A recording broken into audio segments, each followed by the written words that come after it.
Este es un mensaje del pastor John MacArthur, traducido y predicado en español para el mundo de habla hispana.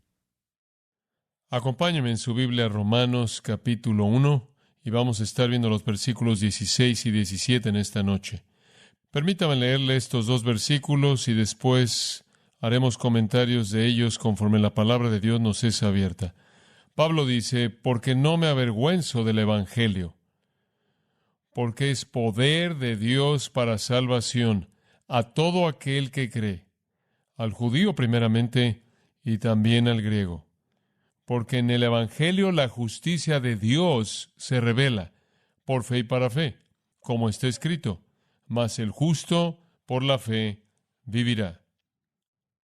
Esta es la verdad más transformadora en la vida que jamás se ha colocado en las manos de los hombres. Si realmente vamos a entender y responder estas verdades en estos dos versículos, el tiempo y la eternidad son totalmente alterados. Ahora, creo que estos dos versículos forman el tema y la tesis para la epístola a los romanos. En términos breves pero gloriosos y amplios, la epístola es comprimida en estas verdades básicas. Es una afirmación del Evangelio de Cristo. Pablo comienza al decir, no me avergüenzo del Evangelio, y después, en términos concisos, lo expresa en esos dos versículos. Ahora, recuerde que Pablo ha concluido una afirmación de apertura maestra, una afirmación que realmente tiene dos partes. La parte 1 tiene que ver con el Evangelio de Dios, el contenido del Evangelio. La parte 2 tiene que ver con la representación personal de Pablo de ese Evangelio. Vemos al mensaje en la primera parte del capítulo 1 y después el mensajero en la parte que queda. Entonces, él ha explicado su mensaje, él se ha explicado a sí mismo como el mensajero. Ahora él cristaliza la tesis de la epístola, la cual se va a desarrollar en los capítulos que quedan. La epístola entera realmente es una expansión de lo que vemos en los versículos 16 y 17. Realmente creo que hasta este punto Pablo se ha estado esforzando por establecer contacto con su audiencia. Él se ha estado esforzando por establecer una conexión, por cautivar la atención de la gente. Y ahora que tiene su atención, él establece su tesis. Observe de nuevo el versículo 16. Él dice, no me avergüenzo del Evangelio. Esa frase es la última afirmación en la sección que trata con su ministerio.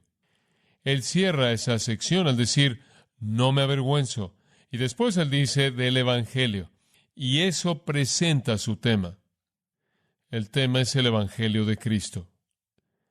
Pablo no se avergüenza del Evangelio de Cristo. Todos los religiosos preparados, todos los filósofos de Roma, no intimidan a Pablo. No lo intimidaron en Atenas, no lo intimidaron en Corinto, no lo intimidaron en Éfeso, ni siquiera lo intimidaron en Jerusalén, y no lo van a intimidar aquí. Él está orgulloso del Evangelio, él sobrepasa en gozo ante el privilegio de la proclamación, él está absolutamente pronto y dispuesto por predicar a Jesucristo. Y aunque es un tropiezo para el judío y locura para el gentil, el Evangelio es aún el poder de Dios para salvación a todo aquel que cree, y Pablo no vacila en predicarlo. Él ha sido encarcelado en Filipos, él fue expulsado de Tesalónica mediante la persecución, él fue sacado de manera encubierta de Berea, él fue objeto de burla en Atenas, él fue visto como un insensato en Corinto, él fue nada más que una persona irritante y molesta en Jerusalén, él fue apedreado mientras que estuvo en Galacia. Sin embargo, él está pronto a predicar el Evangelio también en Roma. Me imagino que todos nosotros nos gustaría identificarnos con Pablo de la misma manera, pero la realidad es que para usted y para mí con mucha frecuencia nos avergonzamos del Evangelio de Cristo. No creo que confesaremos eso, no creo que afirmaremos eso, no creo que admitimos eso de manera fácil, pero así es como sucede, porque son en esas ocasiones cuando podremos hablar que no hablamos, cuando esas ocasiones vienen, cuando podremos ser valientes que no lo somos. Enfrentamos la hostilidad del mundo, enfrentamos la naturaleza no impresionante del Evangelio, habla de pecado y sangre y muerte, se oye tan insensato y tan tonto para los hombres, y tememos de lo que podrían pensar, y entonces tendemos a estar callados cuando debemos hablar. Pero Pablo, de manera tranquila, vio el menosprecio de los incrédulos, él entendió el menosprecio y el ridículo de aquellos que rechazaban a Cristo, él enfrentó la muerte misma por el Evangelio, pero ni siquiera una vez se avergonzó de Cristo. Timoteo sí, pero Pablo nunca. Él estaba dispuesto a enfrentar a cualquier persona en cualquier momento y predicar a Jesucristo. Oh, como el temor del hombre trae lazo. Pablo parecía tener la capacidad de superar eso en el poder de Dios. Se me ha dicho que si usted traza en el suelo un círculo con un gis blanco y coloca un ganso en medio del círculo, el ganso no va a cruzar esa línea de gis blanco. Se va a quedar en el círculo de acuerdo a lo que he leído y va a morir antes de que cruce esa línea de gis blanco. En cierta manera me recuerda a algunas personas que son como gansos. Tienen a su alrededor marcas de gis, de temor a la costumbre, el temor a lo convencional, el temor a lo ridículo, el temor a que alguien piense que son insensatos, el temor de ser rechazados, y nunca salen de ese círculo porque tienen miedo. La gente dice cosas torpes acerca del Evangelio de Cristo y nunca abren su boca, pero no Pablo. Tristemente, el temor a la oposición y el temor al menosprecio por parte del mundo con frecuencia nos lleva a guardar silencio o de otra manera nos lleva a corromper el mensaje y acomodar el mensaje para los hombres. Eso es triste. Estaba compartiendo con los hombres en Moody esta semana que hay un nuevo movimiento en Estados Unidos llamado los Ministerios de Salud y Riqueza. Y están prometiendo a la gente que en Cristo usted obtiene riqueza y salud. Usted recibe comodidad física y posesiones. ¿Sabe algo que me impacta? En Mateo capítulo 8, un discípulo vino a Jesús y dijo, te seguiré a donde quiera que vayas. Y Jesús dice, bueno, lo siento, pero los zorros tienen agujeros y las aves del aire tienen nidos, pero el Hijo del Hombre no tiene ningún lugar en donde reposar su cabeza. Él dijo, no te acepto porque si estás buscando comodidad y estás buscando una vida fácil y estás buscando ese tipo de cosas para que tu vida física sea cómoda, no te estoy ofreciendo eso. Y Jesús lo rechazó. Él quería comodidad. Jesús dijo, no. Hay personas que le está diciendo a la gente en la actualidad que Jesús te va a mejorar. Jesús te va a dar sanidad. Nunca vas a estar enfermo. Nunca vas a tener un resfrío. La vida va a ser felicidad en la dimensión física. Están ofreciendo aquello mismo que Jesús rechazó. Un segundo hombre vino y dijo, te seguiré también, pero primero déjame ir a sepultar a mi padre. Jesús dijo, más vale que dejes que los muertos entierren a sus muertos. El punto era que el padre del hombre ni siquiera estaba muerto aún. Pero él quería quedarse ahí por un tiempo para recibir la herencia. Él vino a Jesús y dijo, iré, pero déjame recibir mi dinero. Jesús lo rechazó. Estas personas están cayendo en las manos de las mentiras de Satanás. Las cosas que evitan que los hombres vengan a Cristo son las comodidades personales. Tienen miedo de dejar la comodidad y las posesiones personales, temen perder eso. Y aquí vienen los falsos maestros y ofrecen aquello mismo que evita que los hombres vengan a Cristo. Y de esta manera hacen a un lado el Evangelio real por una farsa. Y debemos confrontar a la gente con el Evangelio sin tener vergüenza de hablar de él y no estar avergonzado de su verdad a tal grado que no hagamos concesiones para acomodar el pecado del hombre. Ahora, ¿por qué era Pablo valiente? Y aquí está la clave. ¿Por qué era él valiente? Lo dice en el versículo 16. Él no estaba avergonzado del Evangelio de Cristo porque es poder de Dios para salvación. Y ahora vamos del corazón del apóstol al corazón de la epístola. Él es valiente en predicar por lo que el Evangelio es, por lo que el Evangelio hace. La razón por la que Pablo no es vencido por la tentación de avergonzarse del Evangelio, sino al contrario. La razón por la que él lo proclama con tanto gozo, con tanto anhelo, es porque es poderoso, cambia vidas. Y él sabe eso, y él ha visto eso, y él cree eso. Seguro, es una piedra de tropiezo, 1 Corintios 1. Y claro que es necedad, pero también es el poder de Dios para salvación para aquellos que creen, y él sabe eso. Me recuerda de la historia antigua que le conté hace unos años atrás, del vendedor de aspiradoras que salió a la granja, y conforme él llegó ahí, con su estrategia típica de hablar y hablar sin esperar a que la señora dijera una palabra, ella abrió la puerta y él estaba en la sala. Él dijo: señora, quiero hablarle a usted de esta aspiradora. Va a aspirar todo lo que hay en esta casa. Usted tiene que tener cuidado porque usted podría hasta perder su piso porque es tan poderosa. Y ella dijo: bueno, espera. Y él siguió y siguió. Él dijo: voy a mostrarle cuánto esto puede hacer. Y él tenía una bolsa con cenizas que aventó a la mitad del suelo, y basura, y todo. Y le dijo: señora, si esta aspiradora no aspira esto en 2 minutos, me lo voy a comer con una cuchara. Y finalmente, ella tuvo la oportunidad de hablar, y le dijo: bueno, más vale que comience a comer porque no tenemos electricidad. Digo, antes de que usted venda el producto, más vale que sepa si hay electricidad para que funcione, ¿verdad? Y la razón por la que el apóstol Pablo no estaba avergonzado era porque él conocía el poder del Evangelio. Él sabía que podía cambiar vidas a pesar de lo que los hombres pensaban. Su pasión suprema era ver a los hombres salvos. Él en Romanos 9 inclusive dice que él casi podía desear que él fuera maldito por causa de ver la salvación de su pueblo. A él no le importaba su comodidad personal, no le importaba su reputación, no le importaba su popularidad. Inclusive ofreció su vida sin concesiones a un evangelio claro que confrontaba. Él predicaba el evangelio porque él sabía lo que podía hacer. Podía cambiar a la gente. Ahora, eso nos lleva a su presentación del tema. Y entender el evangelio de Cristo viene a nosotros en entender 4 palabras clave en este pasaje. 4 palabras clave. En el versículo 16, la palabra es poder. Y esa es la primera palabra que queremos ver. La primera palabra de gran importancia es poder. La segunda palabra es salvación. La tercera palabra es cree. Y la cuarta, en el versículo 17, es justicia.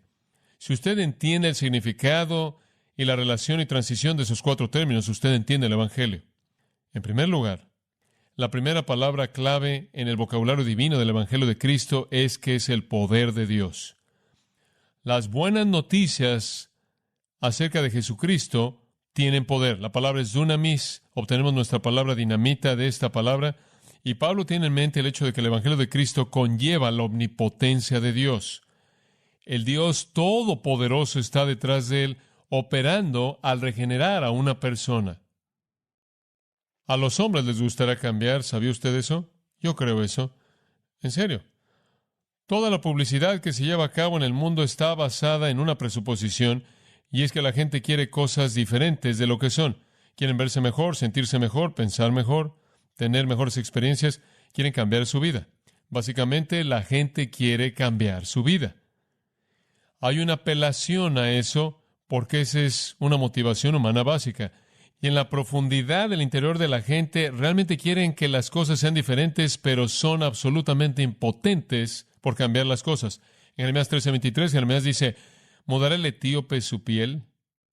Usted tiene las mismas posibilidades de cambiar su corazón. Los hombres son impotentes, no pueden hacer una cosa con lo que son, no pueden cambiar nada. O pueden hacer unas cuantas reformas aquí y allá y operar un poco diferente, pero los cambios reales nunca suceden. Jesús dijo en Mateo 22:29, erráis, ignorando las Escrituras y el poder de Dios. Y él le dijo eso a los religiosos de su época. Ustedes ni siquiera conocen el poder de Dios. Ustedes no conocen lo que es ese poder. El Evangelio de Jesucristo tiene el poder de cambiar a los hombres, de tomarlos del pecado, de Satanás, del juicio, de la muerte y del infierno. Los hombres intentan otras cosas para cambiarlos. La Biblia dice que algunos hombres creen que pueden ser cambiados por hacer buenas obras, las obras de la ley. Pero la Biblia dice que las obras de la ley no pueden salvar. La Biblia dice que la carne no puede salvar. La Biblia dice que la iglesia no puede salvar. La Biblia dice que la religión no puede salvar. Y en ningún otro hay salvación, porque no hay otro nombre bajo el cielo dado a los hombres en que podamos ser salvos fuera del nombre de Jesucristo. Solo el poder de Dios puede cambiar a la gente. No hay otra manera. Romanos 5, versículo 6. Siendo nosotros débiles, Cristo murió por los impíos. En otras palabras, el hombre es impotente. No puede cambiarse a sí mismo. Él está absolutamente atrapado y es incapaz de hacer algo al respecto.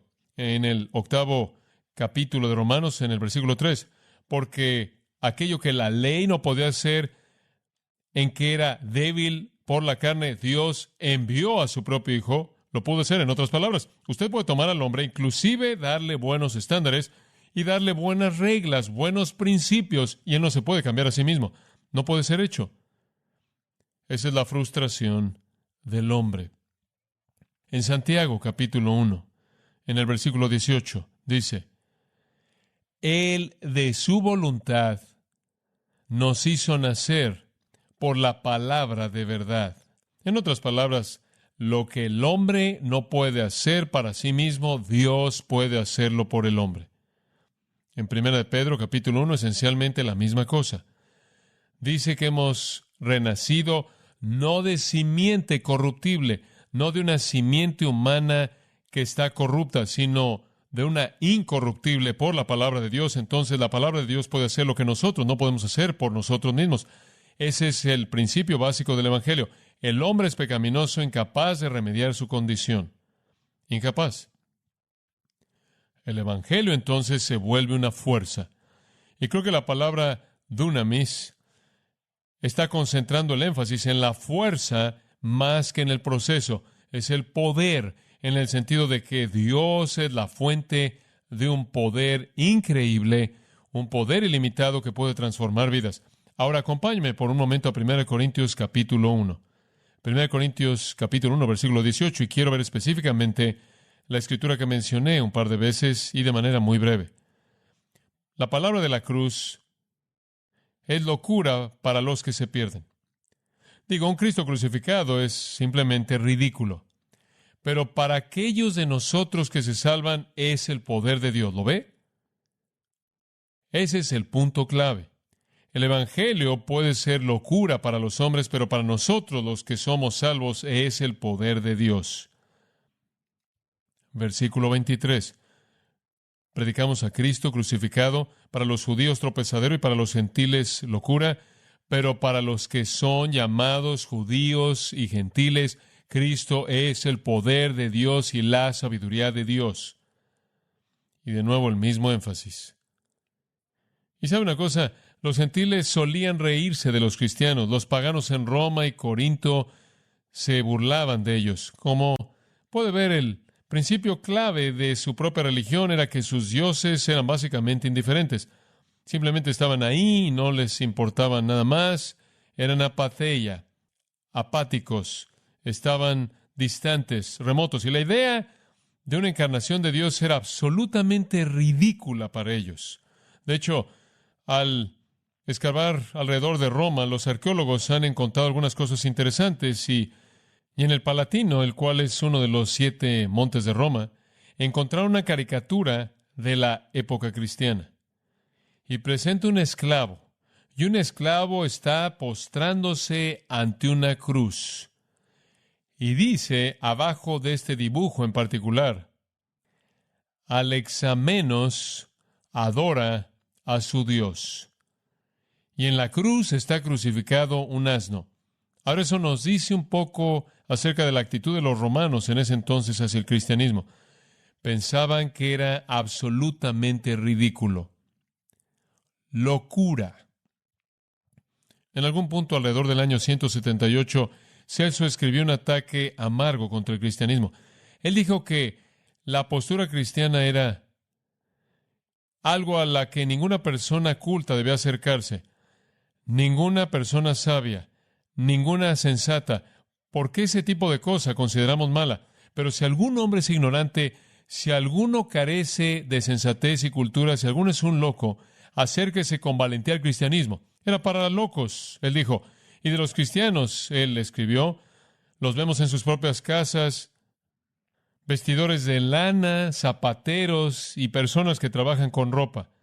Las personas más incultas y vulgares. Él dijo, los cristianos son como un grupo de murciélagos, son como hormigas que salen de sus nidos, son como ranas que tienen un simposio alrededor de un pantano.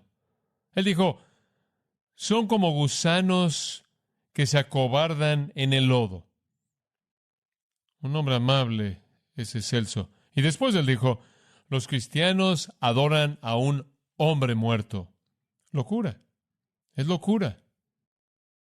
Pero para nosotros, los que se salvan, es que el poder de Dios.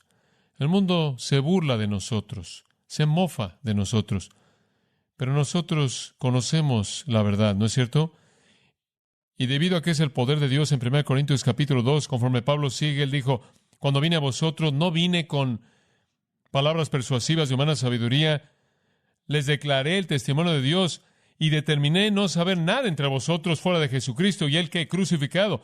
Él tuvo un mensaje y fue el mensaje mismo que ustedes menospreciaron. Es la cruz. Búrlense si quieren. Todavía es el poder de Dios. Y entonces predico la cruz para que vuestra fe no repose en la sabiduría de los hombres, sino en el poder de Dios. He visto el mensaje de la cruz transformar a cientos, miles de personas en mi vida. Que el mundo diga lo que quiera. La evidencia está ahí. Y la cruz nos transforma. Más adelante, en 1 Corintios 4, versículo 20, Pablo dice, el reino de Dios no consiste en palabras, sino en poder. Digo, usted sabe, lo más grande, lo más importante en mi vida es saber que Dios me usa a mí como un canal para cambiar a la gente para el tiempo y la eternidad. Es increíble. Increíble. Veo mi propia vida. Tengo ciertas debilidades en mi propia vida con las que lucho a lo largo de toda mi vida y realmente no parece que puedo hacer mucho para evitarlas. Tengo limitaciones en mi mente, tengo limitaciones en mi cuerpo físico, tengo limitaciones en mis percepciones. No puedo hacer nada por ellas. Sin embargo, Dios me usa para que sea la herramienta para cambiar el ser de alguien de manera total. Increíble. Ese es el poder de Dios. Entonces, detrás del Evangelio está el poder. ¿Cuánto poder está detrás del Evangelio? Le voy a decir. La Biblia dice que Dios tiene gran poder, Salmo 79:11. La Biblia dice que Dios tiene poder fuerte, Salmo 89:13. La Biblia dice que Dios tiene poder glorioso, Éxodo 15:6. Él tiene poder grandioso, Job 9:4. Él tiene poder eterno, Isaías 26:4. Él tiene poder soberano, Romanos 9:21. Él tiene poder eficaz, Isaías 43:13. Él tiene poder irresistible, Deuteronomio 32:39. Él tiene poder incomparable, Salmo 89:8. Él tiene poder inescrutable, Job 5:9. Él tiene poder. Jeremías 10:12 dice, Él es quien hizo la tierra por su poder. Jeremías 27:5 dice, soy yo quien por mi gran poder y mi brazo extendido he hecho la tierra. En el Salmo 33:8 y 9 dice que toda la tierra tema a Jehová, que los habitantes del mundo estén asombrados de Él, porque Él habló y existió. ¡Qué poder! ¡Qué poder! Por el mismo mandato poderoso, el Señor mantiene el universo. Detrás de cada milagro en la Biblia está el poder de Dios. Dios puede partir el mar. Dios puede traer alimento del cielo. Milagro tras milagro muestra su poder. Pero realmente creo que la expresión más grande de su poder se encuentra en su poder para salvar, para transformar a la gente, para cambiar su naturaleza, su tiempo y su eternidad. Salmo 106, versículos 8 y 9, Él los salvó por causa de su nombre, para que Él diera a conocer su poder grande. Como puede ver, la manifestación de su poder viene en la salvación. El Nuevo Testamento presenta el mismo poder. En Mateo 28:18, Él dijo, toda potestad o poder me es dado. Él tuvo el poder para echar fuera demonios. Él tuvo poder sobre la enfermedad, sobre enfermedades, sobre toda enfermedad para sanar. Él tuvo poder sobre el universo para proveer para las necesidades de la gente. Él tuvo el poder para calmar la tormenta, poder para caminar sobre el agua. Él tuvo poder sobre la muerte. Él llamó a Lázaro de la tumba. Él le dio vida al hijo muerto de la viuda de Naín. Él le dio vida a la hija de Jairo. Él se resucitó a sí mismo de los muertos, pero sobre cualquier otra cosa. Romanos 1:16 lo dice. Él tuvo el poder de Dios para salvación. Él tuvo poder para salvar. Esa es la primera palabra clave. Poder. Y ustedes nunca deben, amados, escúchenme, Ustedes nunca deben, ni yo tampoco, entretener el pensamiento de avergonzarnos del Evangelio de Cristo, porque es el poder de Dios. Que pase lo que pase. Segunda palabra, salvación. Es el poder de Dios para Astrián, el poder de Dios para salvación. Oh, esa es una gran palabra. El poder es visto en la salvación, porque los hombres, dice Efesios 2, están muertos y la salvación y el acto de salvación de Dios los hace tener vida, vivir para siempre, limpiarlos de pecado y aptos para el reino de Dios. La palabra salvación es usada 18 veces por Pablo, 5 veces en Romanos, y la forma del verbo 29 veces por Pablo, 8 veces en Romanos. Es una palabra esencial, significa liberación. Significa liberación. Yo prediqué una ocasión y estaba predicándole a jóvenes en una reunión de jóvenes y usé la palabra ser salvo, y alguien dijo, ustedes jóvenes necesitan ser salvos, y alguien se me acercó después y dijo, no deberías usar esa palabra, no es contemporánea. Nunca lo olvidaré, una dama. Ella dijo, esa palabra no es contemporánea, los jóvenes realmente no pueden entender esa palabra, tienes que usar una palabra mejor. ¿Quieres saber una cosa? No pude pensar en una mejor palabra, esa fue la palabra de Dios. ¿Sabe una cosa? Mi primera reacción fue, señores, es la palabra de Dios, no me interesa cuál es su palabra, esa es la palabra de Dios. ¿Qué significa ser salvo? Significa ser librado. ¿De qué? Del pecado y Satanás y el juicio y el infierno y la muerte. Y solo el Evangelio de Cristo tiene el poder para hacer eso. El paso seguro a través de las pruebas humanas y su paso seguro por el juicio divino y su entrada a la bendición eterna se encuentra en que sea salvo. Incluye perdón, incluye escapar de la ira, incluye vida en el Espíritu, incluye resurrección, incluye la eternidad.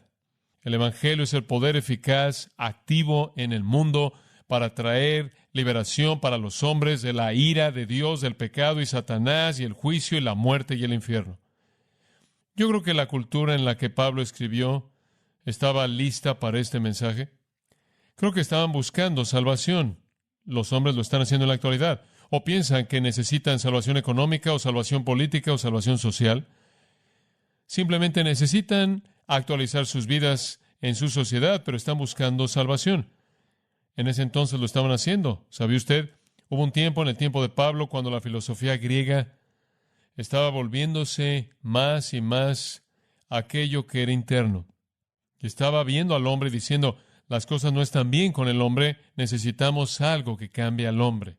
Estamos tratando de encontrar eso hoy.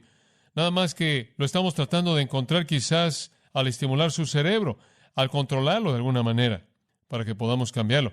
Bueno, ellos estaban buscando todo tipo de cosas en el día de Pablo. Se volvieron a un tipo de filosofía moral. Por ejemplo, Epicteto, uno de los escritores en ese entonces, llamó su salón el hospital para el alma enferma. Epicurio llamó a su enseñanza la medicina de salvación. Estaban buscando algo que librara al hombre de la constancia del pecado. Séneca, cuya vida coincidió con la vida de Pablo, dijo que todos los hombres estaban buscando ad salutem, hacia la salvación. Lo que necesitamos, dijo él, es una mano que descienda y nos levante. Los hombres, dijo él, están conscientes de manera abrumadora de su debilidad y su ineficiencia en cosas necesarias. Y él dijo que él mismo era un homo non tolerabilis, un hombre que ni siquiera debía ser tolerado. Él dijo, a los hombres les encantan sus vicios, pero solo traían desesperanza y los hombres necesitaban salvación. Los hombres siempre han necesitado eso. Pero algunas veces cuando oyen el Evangelio, piensan que esa es la respuesta que se oye tan torpe. Pero es el poder de Dios. La salvación tiene muchas dimensiones. Cuando un hombre o una mujer es librado de la infección de la vida. Somos salvos, dice Hechos 2:40, de una salvación perversa y torcida. Somos cubiertos, por así decirlo, con un antiséptico divino. La salvación no solo es de la infección de la vida, sino que la salvación es de la condición perdida. Jesús dijo que Él había venido para buscar y salvar lo que, ¿qué? Se había perdido. Como puede ver, el hombre está en el camino equivocado, no sabe hacia dónde va, de dónde viene ¿O dónde está? Él está perdido y de pronto, cuando él viene a Cristo, instantáneamente él sabe de dónde vino, a dónde va y en dónde está. Significa salvación del pecado. El hombre es un esclavo al pecado hasta que Cristo los libera. Significa salvación del juicio inevitable de Dios. En ese sentido, es una salvación escatológica que culmina en una eternidad triunfal. Los aspectos diversos de la salvación, por cierto, nos serán desarrollados a lo largo de la epístola a los romanos. Creo que es suficiente en este punto detenernos y decir que se necesita poder divino para lograr esta salvación, porque el hombre está tan perdido y está tan infectado y tan condenado y tan muerto en pecado, que se necesita el poder de Dios para sacarlo de eso. No lo puede hacer por sí solo. Dios caracteriza al hombre en la Biblia como alguien que es absoluta y deliberadamente ignorante, como alguien que busca de manera deliberada su satisfacción personal y no está dispuesto a dejarlo todo. Caracteriza a los hombres como estando profundamente arraigados en la religión falsa, cubiertos y dirigidos en todo lo que hacen por Satanás, como llenos de motivos equivocados y engañándose a sí mismos, confiando en sus propias obras buenas, las cuales en el mejor de los casos son trapos de inmundicia, como amando las cosas pasajeras del mundo, como odiando la verdad, como criaturas soberbias que buscan el placer, culpables, llenas de lujuria, y como tales no tienen el derecho de entrar al reino de Dios. Entonces tienen que ser librados de todo eso. Solo el poder de Dios lo puede hacer. Entonces Pablo dice, mi tesis es, el poder de Dios puede traer salvación. ¿Cómo? Esa es la siguiente palabra clave. ¿Cómo? Versículo 16. A todo aquel que cree. Fe es la tercera palabra clave. O cree. Digo, si el poder de Dios puede hacerlo, ¿para quién lo hace?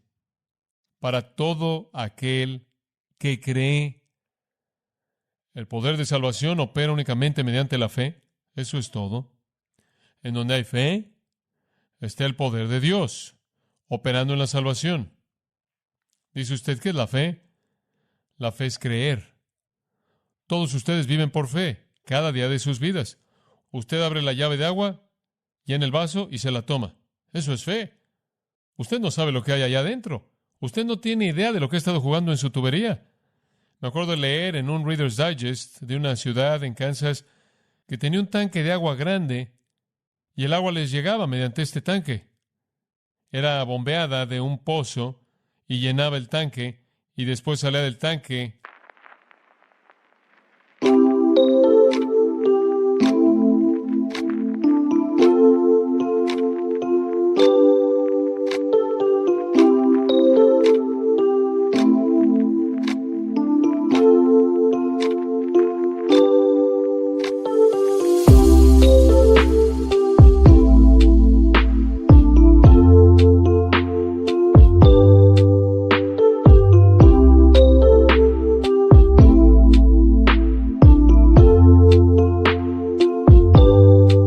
La ciudad y se convirtieron en un sistema de drenaje y drenaron el tanque y encontraron todo tipo de criaturas extrañas en la parte de abajo del tanque.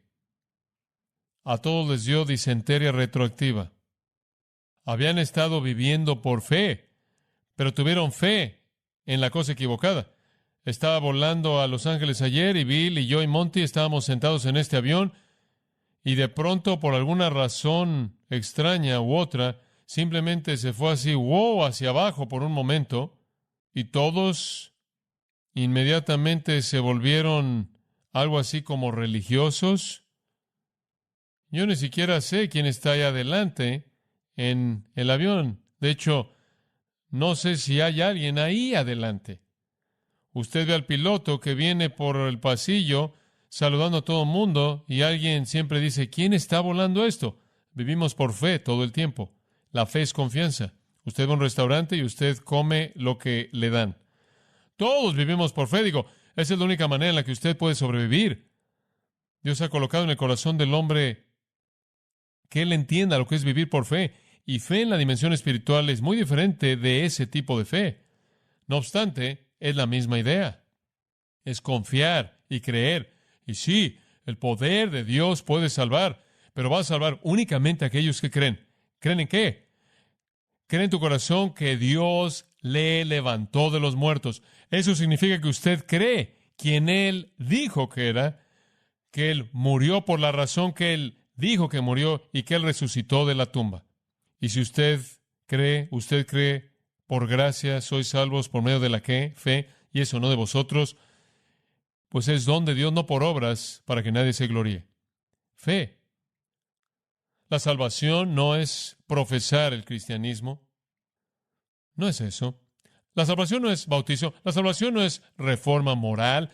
La salvación no es asistir a la iglesia. No es conformarse a reglas. No es disciplina personal y refrenarse. No es moralidad. Tantas personas creen que son salvas por las razones equivocadas.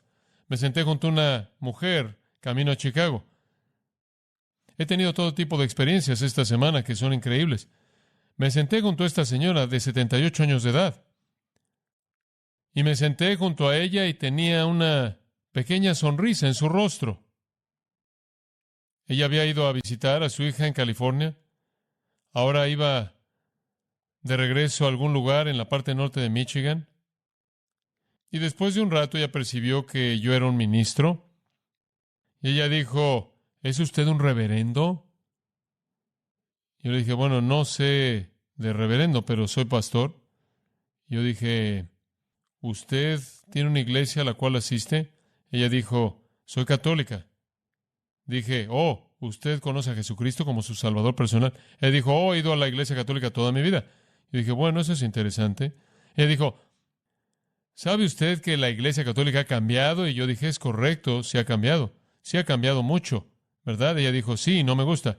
Ella dijo, me gustaba más a la antigua. Bueno, tiene 78 años de edad, usted sabe, es difícil cuando la tradición cambia.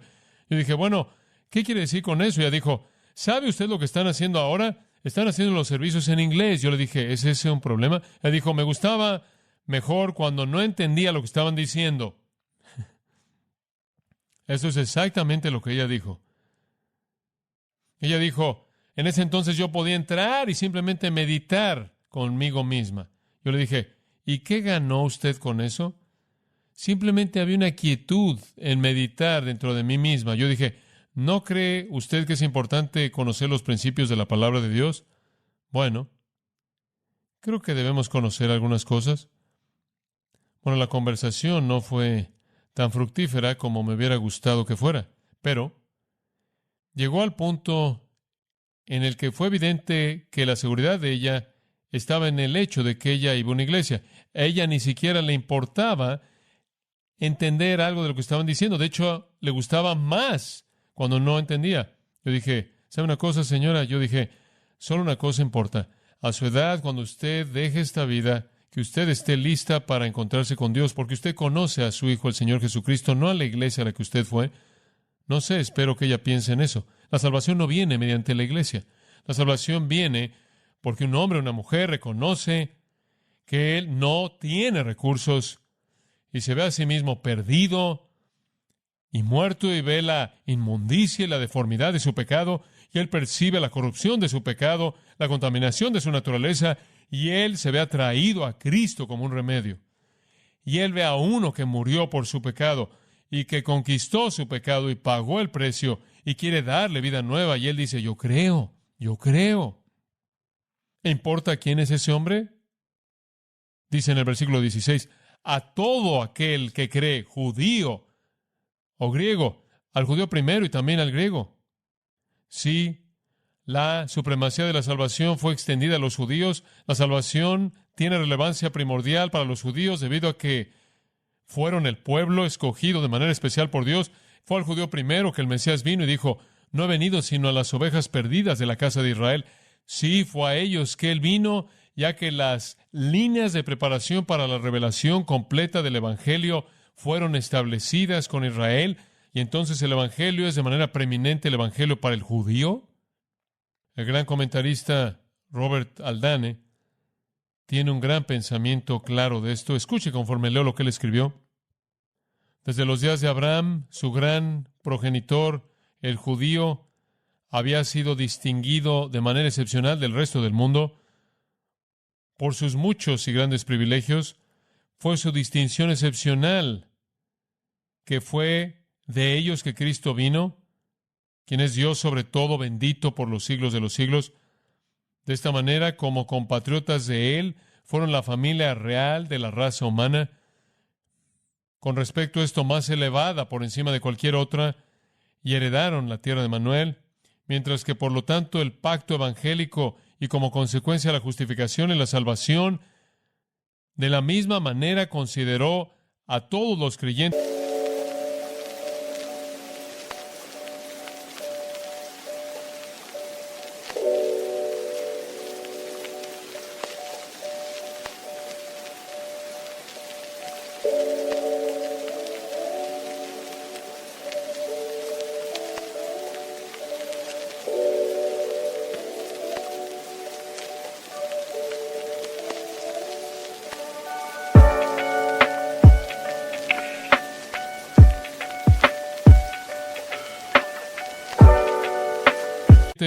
Los judíos tuvieron el primer rango como el pueblo antiguo de Dios, mientras que las otras naciones eran extranjeros de los pactos de la promesa.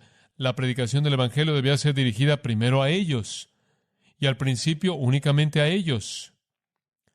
No he sido enviado, dijo Jesús, sino a las ovejas perdidas de la casa de Israel. Y Él mandó que el arrepentimiento y remisión de pecados fuera predicado en su nombre entre todas las naciones, comenzando en Jerusalén. De esta manera, mientras que los judíos y gentiles fueron unidos en la participación del Evangelio, los judíos no fueron privados de su rango debido a que ellos fueron primero llamados. Y después Él dice esto: la predicación del Evangelio para los judíos primero sirvió varios fines importantes. Cumplió las profecías del Antiguo Testamento, manifestó la compasión del Señor Jesús por aquellos por quienes derramó su sangre, aquellos a quienes después de su resurrección Él mandó que su Evangelio fuera proclamado primero. Mostró que debía ser predicado al primero de los pecadores y probar la eficacia soberana de su expiación al expiar la culpabilidad inclusive de sus propios homicidas. Fue apropiado también que el Evangelio comenzara a ser predicado en donde las grandes transacciones se llevaron a cabo sobre las cuales fue fundado. Seguro, al judío primero, pero también al griego o al gentil. La salvación de Dios no fue limitada a ninguna nación, a todo mundo, al judío o gentil. Ahora, sígame aquí con mucho cuidado. El Evangelio de Cristo tiene poder para salvar, tiene poder para salvar al que cree. Pero ¿cómo puede? Inclusive si cree, ¿cómo puede cambiarlo? ¿Por qué? Versículo 17. Porque en Él, esto es en el Evangelio, la justicia de Dios es revelada. ¿Lo ve?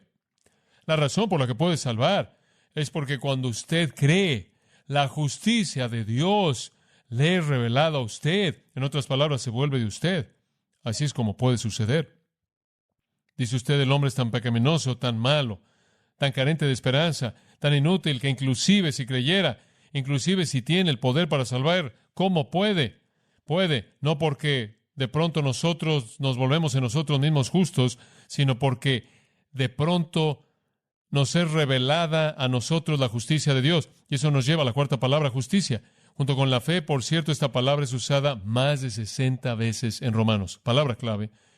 Y la veremos una y otra vez. La razón por la que el poder del Evangelio es liberado en la salvación por la fe es porque la fe, escuche esto, activa la revelación de la justicia de Dios. Si voy a ser justo, no tengo justicia propia. Dios me tiene que dar su justicia y la da. Como puede ver, Jesús tomó nuestro pecado y Dios nos dio a cambio su justicia. Esa es la razón por la que dice que Cristo por nosotros fue hecho pecado, para que nosotros fuésemos hechos justicia de Dios en Él. Cuando Pablo dice la justicia de Dios es revelada, él no quiere decir que simplemente es dada a conocer a mentes humanas. Él no quiere decir que simplemente es hablada en la historia humana. Él quiere decir que es revelada de manera específica en la acción y la operación de la regeneración. Esa es la razón por la que el Evangelio es poder de Dios para salvación a todo aquel que cree, porque esa creencia activa la justicia de Dios. Y por cierto, la mejor traducción es justicia de Dios. La justicia de Dios es revelada. No importaría lo que yo creyera. No podrá ser justo en mí mismo, ¿verdad? Yo podrá creer y creer y creer todo lo que quisiera creer, pero aún así no podrá ser justo por el estándar de Dios. No puedo ser perfectamente santo, no puedo estar sin pecado. Y ese es el estándar perfecto. Entonces Dios dice, si tan solo crees, te daré mi justicia. ¿Cómo puedes hacer eso, Dios? Porque Jesús ha llevado tu castigo. El precio ha sido pagado. Te doy mi justicia. Dios demanda del hombre lo que el hombre nunca podrá pagar. Él demanda santidad perfecta absoluta. Algunas personas creen que Él podría ser injusto. ¿Cómo podría Dios demandar eso? ¿Por qué es que Él no rebaja el estándar? Bueno, digamos que Él rebajara el estándar un poco. Digamos que Dios dijera, bueno, para ser salvo tienes que ser muy inteligente. ¿Será eso justo? No. Será injusto para los que son torpes. Bueno, si Él dijera, tienes que ser rico, no. Eso sería injusto para la gente pobre. No, tienes que ser moral. Bueno, eso no será muy justo para la gente impía, inmoral. No, como puede ver, Él está estableciendo un estándar que nadie podría alcanzar, para que nadie se pueda jactar y nadie necesita quedarse afuera. Y después Él dijo, te daré mi justicia sin importar quién seas tú. En Romanos capítulo 3, versículo 21, conforme llegamos a una conclusión, dice, y ahora la justicia de Dios, aparte de la ley, es aparte de cualquier obra o de guardar la ley. La justicia de Dios es manifiesta. ¿Cómo? Versículo 22. La justicia de Dios es por la fe en Jesucristo para todos y sobre todos los que creen. Ahí está de nuevo. Mismo principio, misma verdad. Observa el capítulo 4, versículo 3. Es inclusive verdad en el Antiguo Testamento. Abraham creyó a Dios y le fue contado por ¿qué? Justicia. En Filipenses capítulo 3, solo quiero mencionar esto, versículos 8 y 9. Sí, ciertamente, dice Pablo, todo lo tengo por basura, por la excelencia del conocimiento de Cristo Jesús, Señor mío, por quien he padecido la pérdida de todo, y las tengo por basura, a fin de ganar a Cristo. Después esto, y ser hallado en Él, no teniendo mi propia justicia, la cual es por la ley, sino aquella que es por la fe de Cristo, la justicia que es de Dios por la fe. ¿Lo ve? Ese es el mensaje.